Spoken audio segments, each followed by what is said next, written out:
Hello and welcome to Decision NYC with Ben Max. I'm Ben Max, your host and executive editor of Gotham Gazette. The 2021 New York City election season is underway, and it's poised to be the most significant municipal election in decades. All of city government is on the ballot, and because so few incumbents are eligible to run for their current seats due to term limits, New Yorkers are electing many new office holders and the next roster of leadership for our city. There will be a new mayor of New York City elected here in 2021, as well as a new city controller, new borough presidents, many new city council members, and that's not all that's on the ballot. A number of incumbents are eligible for and seeking re-election, and there's a very crowded and competitive race for Manhattan District Attorney, and more. Party primaries are set for June this time, and the general election in the fall will culminate on November 2nd. This is the first full set of municipal elections that will feature early voting, as well as a new ranked choice voting system that will apply to party primaries and special elections only, and we'll have a separate show just on that. This city election cycle would be of enormous importance under more usual circumstances, but it is unfolding at a time of great crisis for our city, raising the stakes of the decisions that you, the voter, will make. The new wave of city leadership will, quite obviously, make or break the city's recovery from the devastation of the COVID-19 pandemic and its impact on health, families, jobs, education, and more. So we're pleased to bring you this new series of interviews with the candidates running for mayor of New York City and candidates for other offices. These one-on-one conversations will help you get to know the candidates better, learn about their backgrounds and platforms, where they stand on key issues, and what their vision is for the future of this city. We hope this and the other interviews will help you sort through your many choices and make an informed decision when it's time to vote. So let's get to today's conversation. Joining me now by Zoom is Loree Sutton, a Democratic candidate for mayor of New York City. Thank you for joining me. Welcome. Oh, thanks so much, Ben. Great to be here. So let's give the broad overview of who you are, your background, and what brings you to this race before we get into this race. Oh, thanks again, Ben. Sure. So I didn't start here in New York. I got here as soon as I could. Started in a little town, Loma Linda, close to Los Angeles. 1970, our family took our trip to New York City. We had a big old tuna boat, 98 Oldsmobile.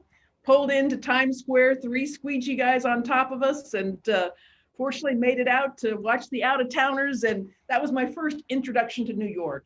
My dad, the next couple of years later, was here on a business trip, went to the World Trade Center, came back and said, "Laura, I'm going to take you to New York. You've got to see what's going on. I'll take you on a helicopter ride." He died the next year, and I'll tell you, Ben, he lives with me every single day, and I share his passion for our city. And after 30 years serving in the Army as a psychiatrist, a doctor, a combat veteran, a White House fellow, a university professor and scientist, as well as a hospital commander and entrepreneur, the founding director of the Defense Centers of Excellence for Psychological Health and Traumatic Brain Injury, I just was so fortunate, so blessed to learn about this commissioner role after my sweetie, now wife Laurie, and I had moved to New York City. We moved here in 2013, although because of Gary Trudeau, who introduced us after I retired from the Army in late 2010, Gary had us come to New York. He and Jane had an extra apartment in Manhattan. He took us to his hometown in Saranac Lake. We started up a veterans reintegration program. I was chair of the board for 3 years, and we just got the bug. Laurie and I decided, let's just move to Brooklyn for 3 years and not ask a single question. We got here in the spring of 2013, in the middle of the mayor's race. Thought this is going to be interesting, and it was several months later when Laurie saw a single sentence in the Times that said the new mayor has not yet appointed his commissioner for what was then the mayor's office of Veterans Affairs. I put my hat in the ring and, just feel so blessed, Ben, to a year later be in a position to make history. We became the first city in the country to stand up a municipal agency dedicated to the strengths and needs of our 500,000 veterans and family members right here in New York City. Great, thank you. So speak a little bit more. We'll get back to the role with the city, leading the mayor's office and then the Department of Veterans Affairs. But speak a little bit more about that time in the military and what you accomplished, what you learned, what skills you developed. What would you say to folks about that experience and what you were able to both accomplish and grow as a person and a leader? Absolutely. Well, my medical school training was in the early 80s. I went to Loma Linda University in my hometown and had some rotations in Los Angeles as AIDS. Then an unknown disease was starting to surface. I trained in psychiatry from 85 to 89 in the Presidio of San Francisco in Letterman. And by that time, we were starting to receive cases of young men who were at the prime of their lives and suffering and dying in untold numbers. I watched very closely from where I was training in San Francisco to monitor what was going on in New York during that time. This was a very, very difficult time, as you'll recall. Polk Street in San Francisco, just, memorial after memorial after memorial. And so to be part of some real trajectories in history, to see how advocacy and loud voices and insistent demands upon government, upon the scientific and medical establishment can lead to real change. There were some other things that were going on in that period as well. The diagnosis of post-traumatic stress disorder, PTSD, while it's always been known to those of us who've experienced trauma, whether it's in war or other life-threatening situations, it finally got its own name in the psychiatric lexicon in 1980. And when I got to my training, my internship and residency, it was amazing. I heard, esteemed and illustrious scientists and experts in the medical and psychiatric establishment there asking the question, do you believe in PTSD? And that's where the field was at the time. And I thought, did I make a mistake? I didn't think I entered a seminary. What's the science? What's the data? And of course, now 40 years later, we have a lot more data and we know that PTSD is real. We also know that treatment works. We know that reaching out is an act of real strength and courage. There were other societal trends and phenomenon going on. Of course, the women's movement had been going on for several years by that time. I had grown up singing Helen Reddy's famous anthem, I am woman, hear me roar, and rest her soul, from just her passing a few weeks ago. But in the military, I came in the early 80s as a second lieutenant. Women had just started to integrate in the mid 70s. So to watch how women in uniform, really, like myself, who were standing on the shoulders of giants like General Pat Foote, who became my mentor a few years later. Very few of us in the 80s. And then when I retired in 2010, they're everywhere and at all levels. I'm so proud of that. And then finally, I would say a very important movement within our society, and that was LGBTQ rights and the community that had suffered so much. In 1973, my own organization, professionally, the American Psychiatric Association, had moved from categorizing homosexuality as a medical or psychiatric disorder and recognized that this was a normal variant on human behavior and identity and ways of being in the world. And that was such an important time as I watched both the military and what it was like to serve in the pre-Don't Ask, Don't Tell era. People sometimes forget that Don't Ask, Don't Tell was actually an improvement.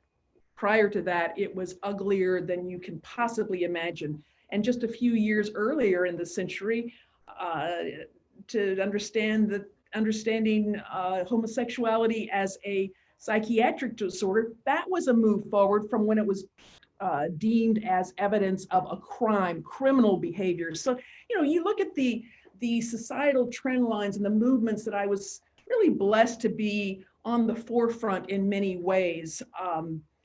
And you know, it taught me so much about leadership, about advocacy, as I said, about the importance of standing up and saying what needs to be said rather than what people necessarily want to hear. I learned the importance of community, that if you're going to lead change, you better have backup. I learned that anything is possible.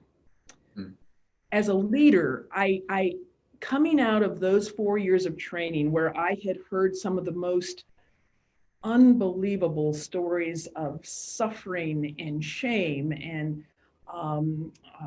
stigmatization and ostracizing people and what that was like to suffer. And I just made a commitment. I said, you know, humans being humans, and the military is that most human of endeavors and enterprises, bringing out the best and the toughest in each of us. As a leader, I must always remember that when someone comes to me with a story, however improbable or, you know, difficult it may be to hear or to listen to, I must take it seriously. I must subject it to due process, whether it be in the clinical realm or in the legal realm, or even in, you know, the courtroom. Mm-hmm. And that has stood me in good stead over the years, Ben, because, you know, as a leader, my job never in the military or now in these last few years as a commissioner is not to take sides, but to take seriously the voices of those who step forward and tell their stories and ensure that they receive respect, dignity, and due process. So you came into city government, as you said, pretty fresh into living in New York City and you know, without experience in city government. What did you learn in that time about how city government works or doesn't work? What are some of the things that city government does well right now, and what are some of the things that really need fixing? Looking for the relevant similarities to my past experience, I recognize that city government has a form of bureaucracy that I recognize from my nearly 30 years in the military. Different flavors, different twists, different context, but I had long learned how to navigate bureaucracies, how to get things done, and in fact, how to even appreciate the structure that bureaucracy can provide. My civilian counterparts, whether it be from college or medical school, they would talk about going into the private sector, and sometimes it was so hard to get things done because there wasn't that kind of structure, and you didn't know really what the rules of engagement were and how to make progress. I would say that one of the things I learned most quickly, or I realized most quickly, was that I needed to help both the administration as well as New Yorkers in general understand what veterans and their families are all about. There was kind of this reflexive reaction, almost a pity, when people would hear the word veteran and they would think about, you know, the trauma, the suicides, the brain injuries, the PTSD, and all of those struggles, Ben, are real, but so are our strengths. We vote more, we volunteer more, we're more civically engaged, we're more plugged into our alma maters, we're great neighbors, we're great citizens. And so it didn't take too long before the mayor started absolutely internalizing that perspective and talking about how in New York City, our veterans and their families are our city's leading natural renewable resource. What's to be renewed? The capacity for and the commitment to ongoing service. It's important to lead with the strengths. And at a time like this in our society, you saw there were over 700 veterans representing, you know, the entire political spectrum. We're not monolithic, but over 700 who put their hats in the ring in the midterm. 125 made the primary ballot. I think there were 18 or so, 6 women, doubling the number of women members of Congress. I haven't seen the numbers yet for this most recent election, but really that's that's an affirmation to me of the role, the essential role that veterans and their families play, particularly at a time like this, in the midst of this pandemic, where we are very accustomed to working in life and death circumstances.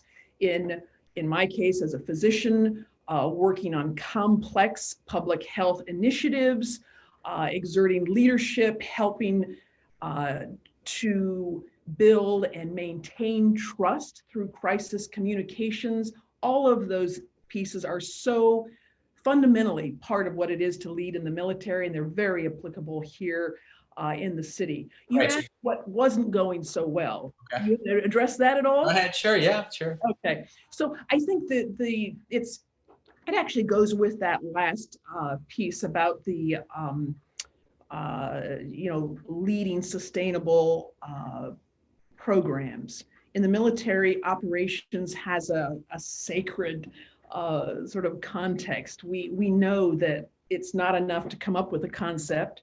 It's not even enough to translate that into a plan, but to actually operationalize, to apply the military decision-making process, which looks at, the highest risk, the lowest risk, least likely, most likely, and really prepares and then operationalizes and implements for sustainable outcomes. That's what's been missing in city government over these last several years, and that's what I would certainly be so privileged to bring forward if New Yorkers trust me with their city these next several years. How does that happen? What are the keys to making that happen? What are the keys to operationalizing city programs better? What levers would you pull in that front? Or is it more about, a certain tone that the mayor sets, or a certain chain of command, a certain way to handle deputy mayors and departments? What are the keys there? Ben, it's a skill set. It's an occupational area of specialty.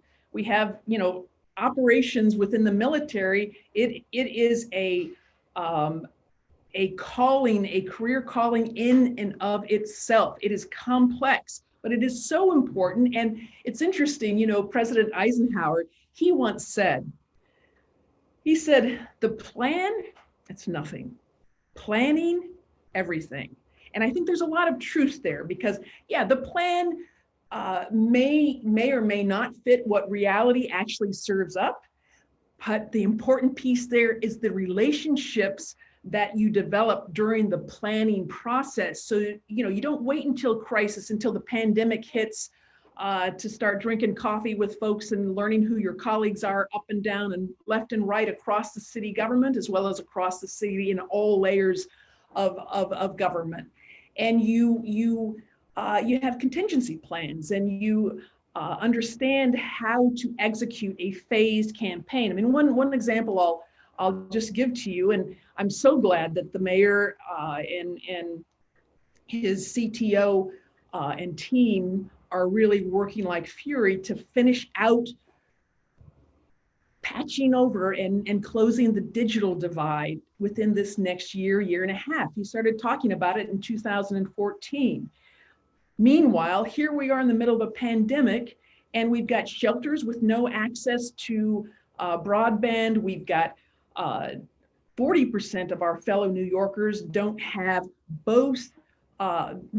either at home or mobile access, and 18 to 20%, don't have either. Well, that's just unconscionable in a city like New York. And so I'm cautiously optimistic that this will get done over the next year or so. And if it's not, the next mayor, she'll have her hands full and get after it from the very beginning and get this done. Our city deserves this kind of service, and our children, our homeless, our most marginalized, absolutely cannot be shut out any longer from the internet. So that's one example of a big idea, of a policy, of a program that needs to be operationalized. And probably, as you said, there needed to be a plan long ago before a pandemic hit for this type of work and service. What are some other things, if you're elected mayor, some pillars of your campaign, some things that you want to get done that you say, here's my big ideas, whether it's for COVID recovery, or more broadly for the city that you were thinking about even before the pandemic, sort of decimated us in so many ways? What are some things you want voters to know are sort of the pillars of your bid here? Sure. Well, first, it's important to understand, why did I even get into this race? As I was standing up this new agency, we went from 4 to 44, small by city agency standards, but I understood that the potential there and what we could actually do was to design and stand up an incubator, a laboratory where we could take on the toughest challenges of the city, like homelessness. And by making what works for veterans, we could then apply those innovations to the larger challenge of homelessness, for example, here in New York City. We did that in issue after issue, realizing that veterans' issues are New Yorkers' issues, are veterans' issues. I worked in every borough, every neighborhood, and yet, while we were able to bring veteran homelessness down by 90%, as opposed to the national numbers, which was closer to 50%, those innovations have not all been applied yet to the greater good. And some of them are very simple, very easy. Things like a landlord hotline, where landlords, when they get empty units, can get a real person who can hack through the city bureaucracy. Peer coordinators, that's another one. To understand that we have an opportunity to do some rezoning now. Much of our effort was really on the supply side. Still a lot of work to be done there, but now, to rezone so that we can build mixed-use housing facilities, along our transit zones, so that we can bring New Yorkers who find themselves homeless.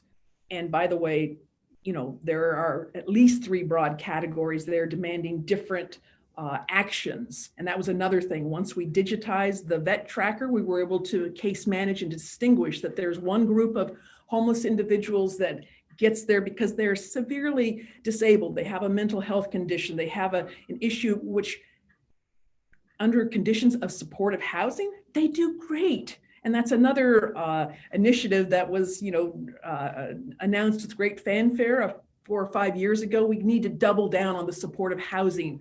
Absolutely necessary. There's another group of homeless New Yorkers who I call them economically homeless. They're full-time, they're working families, working full-time. They just can't make market rates. So let's make sure they've got a subsidy, that they stay in housing. And we've got legal services this administration has provided that has really helped prevent a lot of evictions. But let's then get them into vocational training, apprenticeships, ways that they can up their skills and get further up on the salary and wages ladder. And then thirdly, you've got folks who were doing okay, and then they had a heart attack, they lost their job, something, and there are a lot of folks who are in that situation right now, given the pandemic, and we've got to intervene as quickly as we can with them because they were doing okay. We don't want them to dwindle down into despair and all of the things that can accompany homelessness.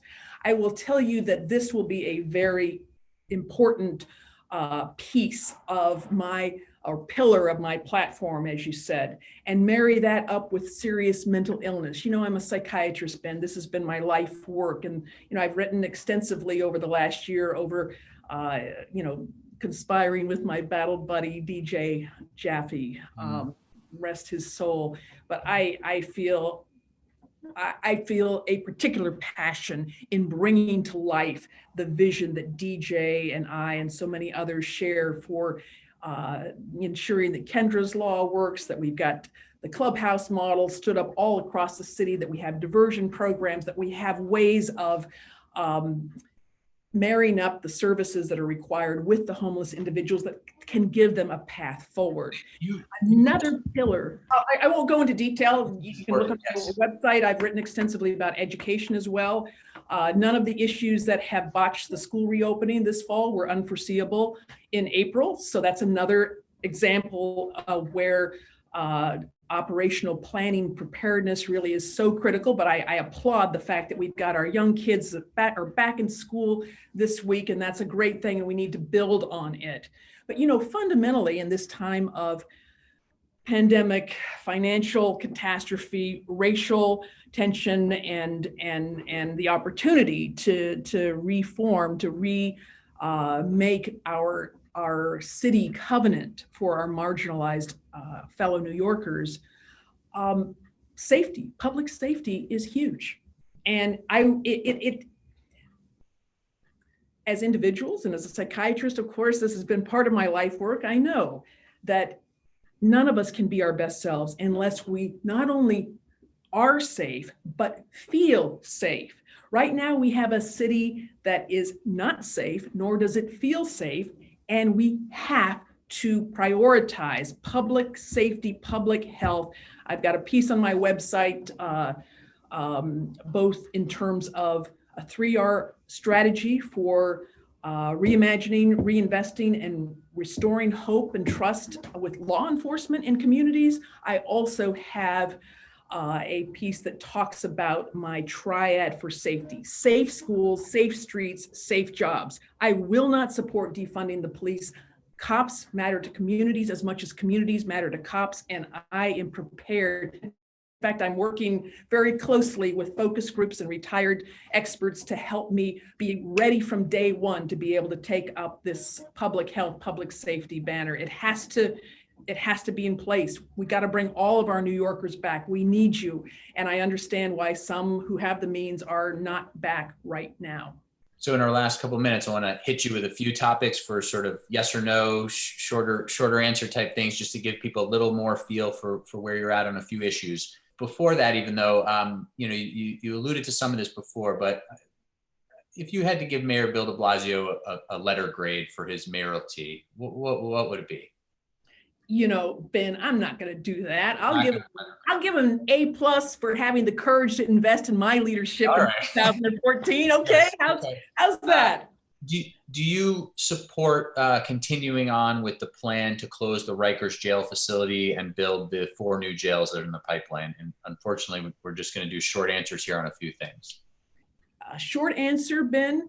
I will publish very shortly. I'm just polishing off my framework in terms of relooking Rikers. I think if crisis comes opportunity, let's relook it. No, By the time people see this, that will be out. So people should look for that. Yep. Do you believe in legalizing adult recreational marijuana? I believe in creating a legal pathway for marijuana that starts with expunging prison records and that takes the time to learn from all of the other states across the country the public health dimensions of this challenge. But I've been working with this issue for 25 years since I was a White House fellow. There is a safe path to legalization. The fact that New Jersey now is well on that path, we need to make sure that we take a responsible approach. And I think New York has been smart to take their time. But yes, there is a path forward, and I think it has to be accompanied also by research, because there's so much within cannabinoids that can relieve human suffering. So more to follow on. A whole bunch of other topics to talk about next time. Last one, quickly. Do you have a political role model? When I think about being mayor in New York City, I see Mayor Ed Koch. All right. But he made mayoring a verb. He said, how am I doing? For years, I've gone to my team and said, hey, gang, how are we doing? And I'll bring that same spirit to New York City. Thank you, Laurie Sutton. It's been a pleasure talking with you. Thanks for joining me. Thanks so much, Ben. Take care of yourself. Stay strong. You too. And thank you for watching Decision NYC with Ben Max. Key decisions for New York City voters are coming up in June and the fall. There's a lot on the line for all of us in the future of our city. I hope this conversation was helpful. I'm Ben Max. See you next time.